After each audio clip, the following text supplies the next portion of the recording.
go ahead and jump right into questions. We'll open up first with a question from Damian Calhoun with the Daily News Group. Damian, go ahead. Hey, Greg, how you doing? Well, Damon, thanks. Hey, congratulations. First of all, can you just give your thoughts on the way the guys fought today? We all know the weather wasn't the best conditions, but the way you guys hung in there, and also the goals by Chicharito, how much of a confidence boost that is for him to get the goals, and also you guys pulling out the win? Yeah, I mean, first in terms of the effort, I'm really proud of the guys. You know, I thought the first half everything was just too slow. The ball was moving too slow.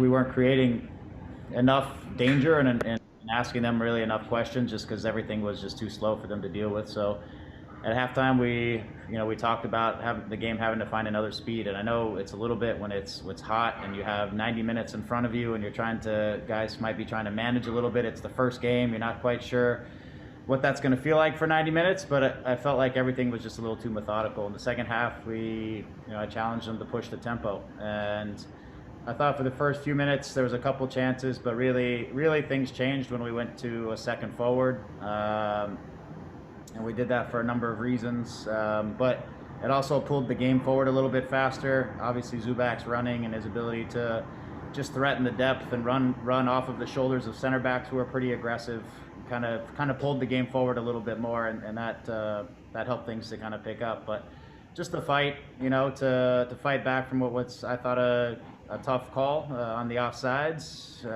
and the guys just kept fighting, and then to answer back on the second one and then just keep going. So I was proud of them. That's what culture is made of. When you start to get moments like that, guys start to really push forward, and this is a group that is eager and they want to be great, and to be great you have to be courageous and you have to go for it, and I thought we did that in the second half. And also just the goals by Chicharito. I mean, when the guy scores goals, that boosts his confidence, but for him, how important are these two goals here if you guys start and go forward?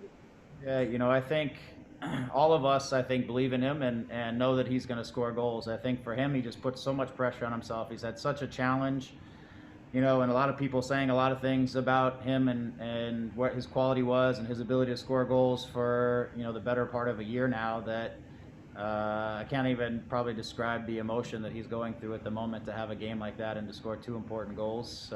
For us, it's to keep going.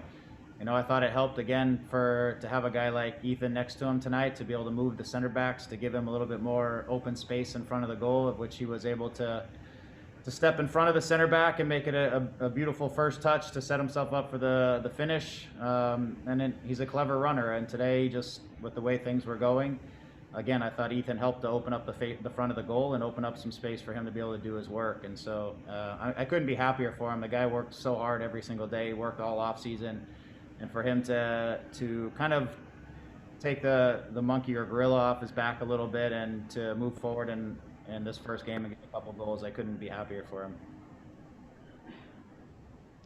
Hey, Damien, we'll go next to Josh Gessman with Corner of the Galaxy. Josh, go ahead. Hey, Greg, congratulations on the win. With Zubac specifically, whenever we saw him in preseason, it looked like maybe he was playing a more wide role than maybe what we saw him in today. Am I not seeing things correctly, or is this sort of a little bit of a new role for Zubac that you pushed him in? It was. I played him as a striker. The thing about Ethan is not so much about his positional play. It's more about his willingness to run. And whether it's from a wide position or it's from a central position, he gives us that consistent willingness to run behind, to stretch the opposition. If you have center backs or fullbacks who are trying to be aggressive into the space in front of him, he constantly put those guys in difficult situations. And I felt like that was it today. They were really releasing their center backs to deal with our players who are kind of in those half spaces. And so we decided to put a second forward that would really not allow them to do that. And they had a hard time. And again, just his willingness to run behind, it changes the game. And so we have used him wide, we have used him up top, but really it's the characteristics of the player that we needed up top today. And can you also talk a little bit about the defense? It seemed to get maybe a little unlucky, as you said, on the offside call there at the end of the first half. But for the most part, seemed to stand pretty stout for the game. Are you pretty happy with where they were at? For the most part. I mean, I think defending is a collective thing. So, but I thought for the most part they did great. I thought Nick made some great plays in and around the box to block some balls, to make some tackles, to end some attacks that looked promising. So by and large, yes, it was good. Again, between heat and lack of concentration, some of our marking behind our attacks was terrible on the day, and it was too easy for them to get out of in transition, which puts the back line under pressure. But they managed situations pretty well. I mean, it was a goal that was offside or potentially offside, and a penalty kick that we gave up. But they battled and they fought on a difficult day against some good attackers, and we came out with the win, which is what matters. And we work every day to try to get better, and we'll use this game as a measuring stick and some things that we'll learn from it as well. But I was pleased with them. Thanks, Greg. Thanks, Josh. We'll go next to a question from Andy Diosa with Yahoo Sports. Andy, go ahead. Hey, Rick, how's it going? Great, thanks. Greg, just pulling back the layers a little bit on the win. Obviously, you'll find tactically things that you were happy with, things that you weren't happy with. But just overall, what was your message to the team after that battle, getting there and having Chicharito have that big moment here? What do you tell them after? Because I see a lot of happy faces, obviously, deservedly so, on the field after that. Yeah, I mean, in a nutshell, I told them to remember this feeling and everything that they laid on the field today to get to it. And if they want to be great, or if all of us want to be great as a team and as players, then we have to be courageous and we have to go for it, and we have to lay it all out from minute one to the last minute of the game. And more of these types of days will happen for us. And so I think the first one is always tough to get, especially on the road in Miami at 3:00 in the afternoon. So to remember the sacrifice and the suffering that many of them went through over the course of the day to ultimately come out with a victory.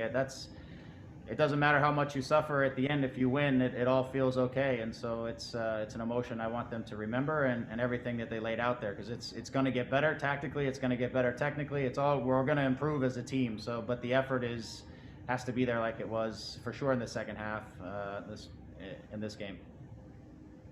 Thanks, Andy. We'll go next to Sophie Nicolau. Sophie, go ahead. Hey, Coach. You've stepped into a very high-pressure job.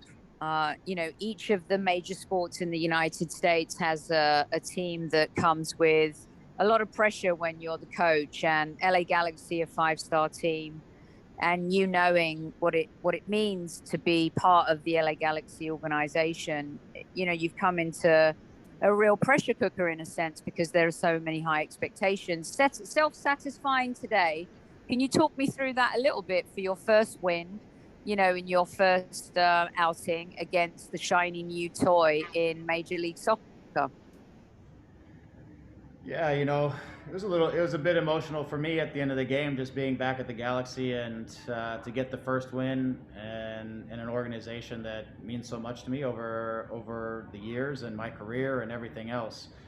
So for that, I had a little bit of emotions after, to be fair. The first one is a tough one. It's always a special one. So we'll take that. As far as the pressure and all that, for me, it's soccer, it's football, the game is the game, and we're trying to do the right things as we play and read the game and make good decisions and prepare these guys. And if we do things the right way and we don't cut any corners and the players show up and I do my job and everybody does their job, then the success and all that kind of takes care of itself. We can't, I don't look at pressure as more than what I put on myself every single day to make sure every single training session is purposeful, that every player gets what they need from us. And I can't control whether we lift trophies or not in the grand scheme of things today. I just have to control what I can control in the moment, and I stay focused on that, and I try to keep the players focused on that. And like I said, if we put this kind of effort out, we're going to continue to get better as a group, and more victories will come. And if we're courageous and we're brave and we go out to do what we do every single day with the right mentality and the right attitude, why can't we win championships? That's the statement. There's no reason why we can't be there in the end. So that's the approach. Thanks, Coach. And great sub, the Zubac sub. Let's be honest, that was a pretty cool move. Nice. Thank you. Appreciate it. Thanks, Sophie. We'll go next to Scott French. Scott, go ahead. Hi, Greg. Congratulations on a great last half hour and the victory. I'm just wondering, in the first half, along with the problems that you're having defensively, you guys found very little space and didn't seem to have the kind of movement that you'd want when you had the ball. You were able to keep the ball, but not make a lot from it. I'm wondering what the greatest difficulties were there, and then maybe as part of that, but also looking more broadly, after seeing this game, after seeing this team for the first time in action that counts, did you learn anything? So, to answer the first question, a lot of the first half, and I would say good chunks of the first 60 minutes they were possession based, but they weren't attacks, and there's a difference between passes that break lines, runs that break lines, runs that try to get in behind the back line. Those are attacks, but we had too many times where balls are just being played from one guy's feet to the next guy's feet to the next guy's feet. One guy's taking 2 touches, the next guy 3 touches. It's all too slow and methodical, and it's too easy to defend. And that was a big chunk of the first part of the game, especially. That's why a guy coming into the game like Ethan, who will run behind the lines, who will run through the channels, who will ask different questions of the back line, make them make decisions, started to open up space for us that we could start to utilize in the attack, or we could either play him behind and things could start to create. So look, I didn't learn anything new about our group. I do think that is the challenge that we need to continue to work on, is that we can't all have the ball at our feet. We have to be working to run and receive the ball on the run, receive the ball behind lines. And we need more commitment and understanding of why that's so important from the group that we have and the players that we continue to add. But we have to have that balance in our team.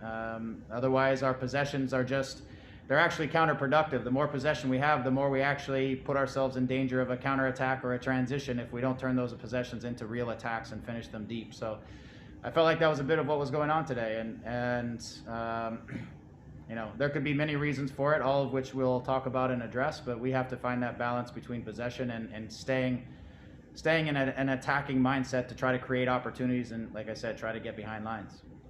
Thank you, Greg. Thanks, Scott. And thank you, Greg, for your time. Congratulations on the victory today. That's all we have. We're going to bring in a player shortly. Thanks, Greg.